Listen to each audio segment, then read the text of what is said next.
All right, John here. Okay, it's been a little bit since I did a video. I moved my office. I used to have a very small office.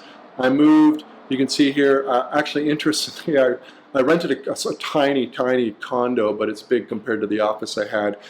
Nice thing about this business is I don't have to meet with customers anywhere. I don't have employees that come to my office. They work in their homes and wherever, all over the place. So I could actually get a condo, which is a lot more space for basically the same money. So the long and the short of it is I actually got room to make videos like this. They weren't really working out in my other office, and I had to be quiet and all this other stuff. So here we are, different video format.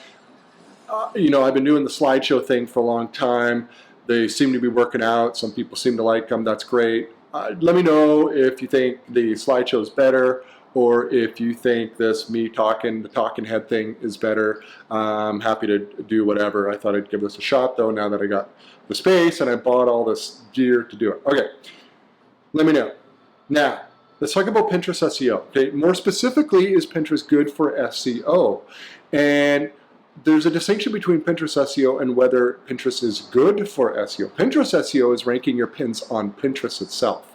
Pinterest is a search engine. People search for a lot of stuff on Pinterest, and Pinterest will deliver, right? It's got its own algorithm and all of that. And when we work with Pinterest, we definitely want to try to get some of your or all of your pins to rank for a variety of different search terms. That's great, right? Because that's how we get impressions and clicks to our site. Okay, that's different than the question about whether Pinterest is good for SEO, which is what I want to talk about today. Okay, is Pinterest good for SEO? Is really asking, are the links from Pinterest going to help your blog posts rank higher in Google search? And the answer to that is no, on the face of it, but yes, in a roundabout, indirect way, and I'll explain both. Okay, first, no, the links are not links in the sense that Google looks at those links favorably and are going to rank your blog post higher. That would be outrageous. Google is not going to, wow, good for you. You got a link from Pinterest. That's amazing. That was a really tough link to acquire. That's a big vote for your site. We are going to move you up in the rankings. Not going to happen. And why? Because anybody, no matter how bad your website is, can get a link from Pinterest. You open an account, you make a pin, and you put in your URL. That is not a gained link. Google does that. Google disregards it as a link, okay, for ranking purposes. Now, let's go to the other end of the question. And yes, Pinterest can help the SEO in a roundabout way. It's sort of like how Facebook used to be able to help traffic, and maybe it still does to a certain extent. But back in the day when Facebook ads were really cheap and organic reach was huge, bloggers who published in all types of niches could get massive traffic and exposure on Facebook for either nothing through organic reach or even just boosting it with really low ad spend. And this massive viral reach would give a blog post or topic tons of exposure. And what would happen from that is the links would materialize to your site. And here's how it works. I know you're thinking like, well, what webmaster would find your site on Facebook and be like, oh, I got a link to that? Probably chances of that happening are very slim. But here's what I'm talking about, okay? You got just a regular person on Facebook who would see your post in their feed, and it'd be, oh, this is very interesting. And let's say they're a member in a forum let's say you have a tech site and they're a member in a tech forum, and they write about it and say, oh, you got to check out this tutorial. This is really interesting. This is cool. I always want to know how to do it. They put a link in the forum.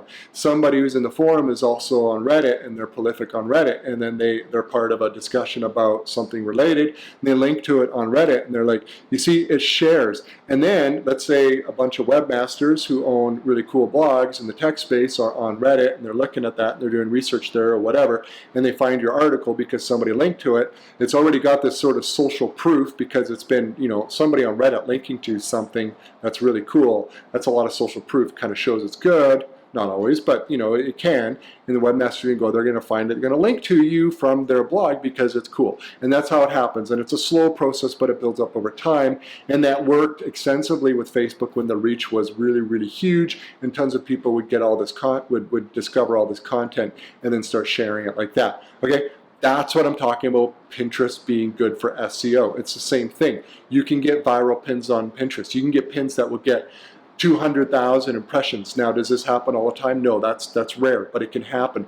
But even if you have a lot of pins that are getting a couple thousand impressions, which is not a super popular pin. That's sort of like an average run-of-the-mill thing, depending on your niche. But there may be a few people who are then going to post it in their forum, or somebody who's from Reddit, or somebody. Maybe there is a marketer on there who's in the same niche as you, and they're going to be like, wow, that is actually really cool. Maybe they send it out to their email list, but they don't link to you, but their email list has a bunch of people who are on Reddit. You see what I mean? It's just sort of like unforeseen results. We don't know. Even as regular folks, I mean, I should say people who don't own a blog or a website, who aren't doing this stuff, they can actually get the link building process happening with you because they have influence. Everybody has influence if they're on social media or if they're in forums, right? And so they can get the word out. They don't mean to market for you. They merely want to provide a good reference. And that's sort of like the coolest thing, because when they're giving a good reference, it's sort of like a stamp of approval, and then webmasters are going to pick it up and the links come in. So that is how Pinterest can help your SEO. Now, I'm also a believer in, like, a lot of these links that people may put to your site, be it in a forum and Reddit and comments and wherever else, they're going to be no-follow links, okay? Now, I'm not a tech SEO person, all right? I don't hold myself out to it. I'm a publisher. I try to get as much traffic as I can just with natural link acquisition and all that, okay? But I am a believer in that links, even if they're no-follow, are going to perhaps, not from Pinterest, but from some sources, perhaps Google's hinted toward the no-follow can help ranking for a little bit. I mean, I read an article, I don't know, a month or two ago on Search Engine General to that effect, and I don't know how true it is. I've never tested it. But I do believe that links from sites where traffic flows to that, let's say in a comment or a forum or something, I think Google's going to take notice. Are they going to blast your article to the top of search? I doubt it. You're probably going to need better links than that. But the whole point is that all of this exposure is going to add up. I do believe that traffic can help SEO. And that's interesting, because even though I don't think the links from Google or from Pinterest, are going to help in terms of ranking, I think if you can get a lot of traffic from Pinterest and that traffic stays on your site, and then maybe some people share your site to Facebook, and we start the whole Facebook thing again, maybe they email it, you see what happens is it's just this ongoing slow grow of, and then the links materialize.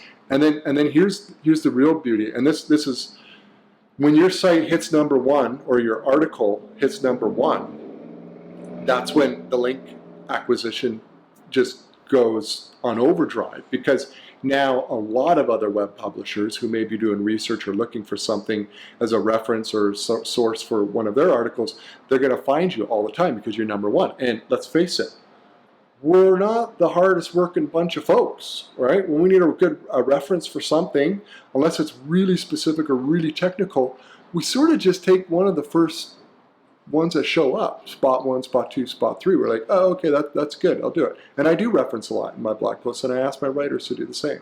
So that's how it works. And when you hit number one, then you're going to even attract more and more links, and it's a snowball effect. So yes, big sites with lots of authority, they have the advantage. They're able to rank more, and the more that you rank number one, the more links you get, and it's a sort of self-fulfilling process and cycle.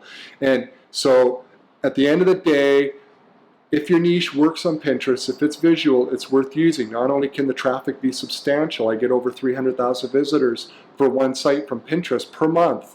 I'm still blown away by that. Pinterest has been really, really good this year.